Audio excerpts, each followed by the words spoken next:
শয়নে স্বপনে চেতনায় তোমাকে খুঁজে পাই। শয়নে স্বপনে জীবনে তোমাকে খুঁজে পাই। সম্মানিত উপস্থিতি, আমার বিষয়বস্তু হচ্ছে তালিমুন নিসা তথা মহিলা শিক্ষার গুরুত্ব।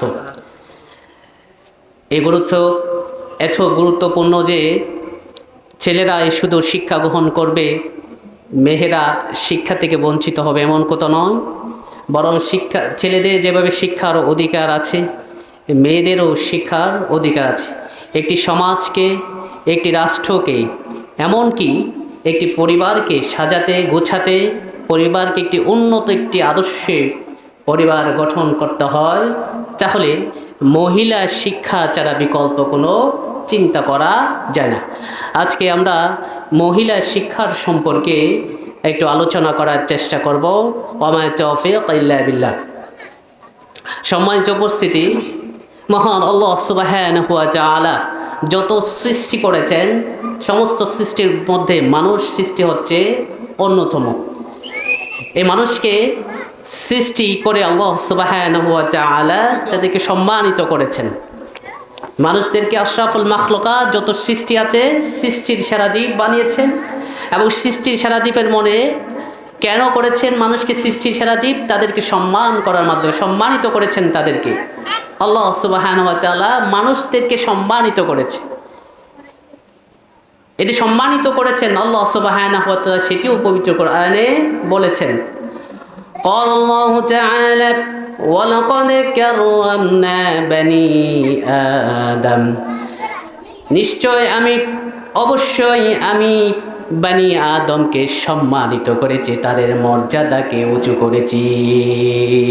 সুবহানাহু ওয়া তাআলা, যে মানুষকে আল্লাহ সুবহানাহু ওয়া তাআলা সম্মান করেছেন, মর্যাদাপূর্ণ করেছেন, তাদের মান উচ্চতে আরোহণ করেছেন। এর কারণ হচ্ছে আল্লাহ সুবহানাহু ওয়া তাআলা তাদেরকে জ্ঞান দিয়েছেন। জ্ঞান এবং প্রজ্ঞা, আকল, এই শক্তি দিয়েছেন বিদায় মানুষকে আল্লাহ সুবহানাহু ওয়া তাআলা সম্মানিত করেছেন। তাহলে মানুষের সম্মান হওয়ার কারণ কি? মানুষকে আল্লাহ সুবহানাহু ওয়া তাআলা জ্ঞান দিয়েছেন, প্রজ্ঞা দিয়েছেন। যে আকল, যে শক্তি দিয়েছেন, সেটিকে জ্ঞান কাজে লাগে আকল শক্তিকে কি দেবে? কার্যকর করবে। এই যে জ্ঞান দ্বারা মানুষকে আল্লাহ সুবহানাহু ওয়া তাআলা কি করেছেন? সম্মানিত করেছেন।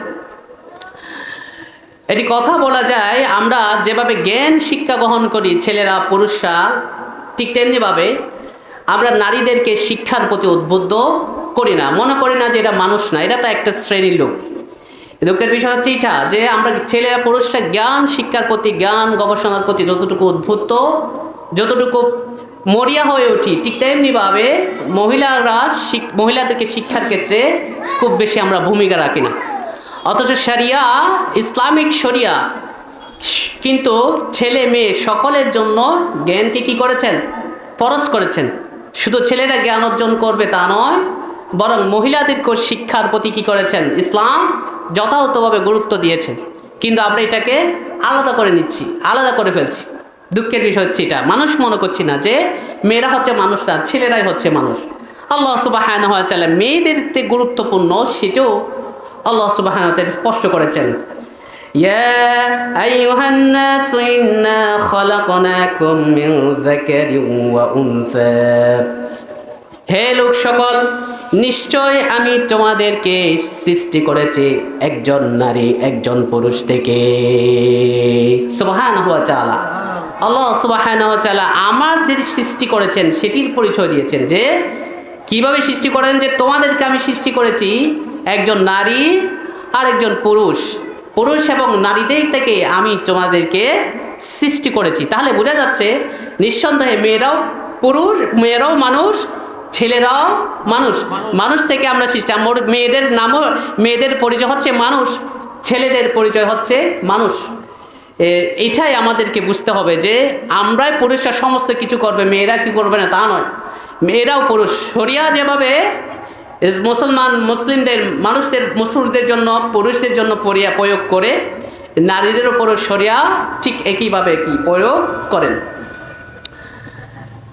এই জ্ঞান এত গুরুত্বপূর্ণ ফরজ করেছেন রাসূলুল্লাহ সাল্লাল্লাহু আলাইহি ওয়াসাল্লাম বলেছেন, তালাবুল ইলম ফরিদাতুন আলা কুল্লি মুসলিম। প্রত্যেক মুসলমান, প্রত্যেক নর হোক কিংবা নারী হোক, সকলের জন্য জ্ঞানকে ফরজ করে দেওয়া হয়েছে, শরিয়াকে ফরজ করে দেওয়া হয়েছে। সুবহানাহু ওয়া তাআলা। রাসূলুল্লাহ সাল্লাল্লাহু আলাইহি ওয়াসাল্লাম বলেছেন যে জ্ঞান অর্জন করা এটা পুরুষ হোক, নারী হোক, নর হোক, তার নারী হোক, সকলের জন্য জ্ঞান অর্জন করা ফরজ। কারণ শরিয়া প্রয়োগের জন্য, ইসলাম ইবাদত করার জন্য, নামাজ পড়ার জন্য ইলম লাগবে। নামাজ পড়ার জন্য কোরআন শরীফ পড়া লাগে, উজু করা লাগে। এই মাসালা মাসাইল যদি জ্ঞান অর্জন না হয় তাহলে তো নামাজ কবুলযোগ্য হবে না। ঠিক তেমনিভাবে সাওম, রোজা যে আমরা পালন করছি, রোজার যদি কতগুলো বিধান আছে, এই বিধান যদি আমরা না জানি, বিধান লঙ্ঘন করি, তাহলে সাওম যথাযথভাবে কবুল হবে না। তেমনিভাবে জাকাতের বিধিবিধান যদি আমরা না জানি তাহলে জাকাত দিতে আমরা উদ্বুদ্ধ হব না। ঠিক তেমনিভাবে হজ করা আমাদের জন্য ফরজ হয়ে যায়। এই হজের বিধান যদি আমরা না জানি তাহলে হজের হক আদায় হবে না। এই জন্য পুরুষ কিংবা নারী সকলের জন্যই একই শরিয়াত ফরজ। এখন কথা হচ্ছে, পুরুষরা নামাজ পড়বে, নারীরা নামাজ পড়বে, এরকম তো হওয়ার কথা না। পুরুষ নামাজের মাসালা সম্পর্কে জানবে, নামাজ সম্পর্কে জানবে, উজু বা নামাজ পড়লে কি করলে নামাজ ভেঙে যাবে, এবং নামাজের যে কোরআন পড়তে হয় এগুলো যে বিধিবিধান পুরুষ সেগুলো জানবে, নারীরা নামাজ সম্পর্কে জানবে না, এরকম কোনো কথা নয়। একজন পুরুষ নামাজে যেভাবে কোরআন পড়তে হয়, মাসালা মাসাইল জানতে হয়, সেগুলো জানবে। ঠিক তেমনিভাবে একজন মহিলাও সালাত কিভাবে পড়বে, কোরআন পড়বে এবং কোরআনকে সহিভাবে পড়বে, এবং নামাজে যত মাসালা মাসাইল আছে সেগুলো সে জানবে। ঠিক তেমনিভাবে সাওম, রোজার ক্ষেত্র, একজন পুরুষ রোজা সম্পর্কে অনেক কিছু জানে, মেয়েও তো রোজা রাখে, এখন মেয়েকেও এই রোজা সম্পর্কে, বিধান সম্পর্কে তাকে জানা উচিত, সেটা জানবে সে। হজের ক্ষেত্রে কীরকম, হজ একজন পুরুষদের জন্য যেভাবে ফরজ, সে হজের মাসাইলগুলো জানবে। একজন মহিলার ক্ষেত্রেও হজের মাসাইলগুলো জানা অতীব জরুরি। কিন্তু আমাদের দুঃখের বিষয় হচ্ছে, আমরা পুরুষরা মনে করছি জ্ঞানের গোত্রে এগিয়ে থাকবো, সীমাবদ্ধ থাকবো। মেয়েদের কাজ হচ্ছে তারা একটি বাড়ির মধ্যে, কোণের মধ্যে থাকবে, পর্দার অন্তরে থাকবে, এদেরকে কোনো বের করা যাবে না। ইসলাম একে উৎসাহিত করে না, ইসলাম এটাকে নিরুৎসাহিত করে। কারণ ইসলাম মেয়েদেরকে তালিমুন নিসা, জ্ঞান অর্জন করাকে উৎসাহিত করেছেন, কিন্তু আমরা সেটা কি করছি, নারীদেরকে শিক্ষার পিছনে নিরুৎসাহিত করছি, তাদেরকে বাড়িতে আবদ্ধ করে রাখছি, পর্দার অন্তরে বেঁধে রেখেছি, যার কারণে সমাজের মধ্যে অন্যায়, অবিচার, পরিবারের অশান্তি, রাষ্ট্রের অশান্তি, সমাজে যত অশান্তি হচ্ছে, পারিবারিক যত অশান্তি হচ্ছে, সেটি হচ্ছে নারীর শিক্ষার অভাবের কারণে।